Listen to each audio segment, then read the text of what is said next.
Guys, dinha ang akong amiga na Pilipina dira sa apartment. Ano siya taga bantay sa mga sa mga nakatira diyan. Para siyang lady guard ba. Ayan, taga taga Zamboanga. Dati doon siya sa kabilang apartment. Ngayon lumipat sila diyan, puro yung Pilipina nandiyan.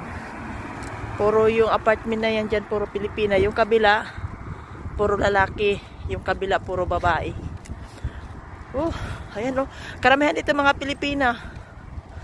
Mga nag dito. Umpisa doon mayroon din akong kakilala doon na diyan sa grocery. Diyan daw siya sa apartment na yan. Basta karamihan diyan mga puro Pilipina. Tapos yung mga service nila, yun lang kinaganda dito ba sa Saudi ba? Kasi mga service nila mga ganyan hindi sila aalis. Housekeeping kasi yung trabaho nila Hindi sila aalis nang wala yung mga service nila. Ito lang ibalita ko.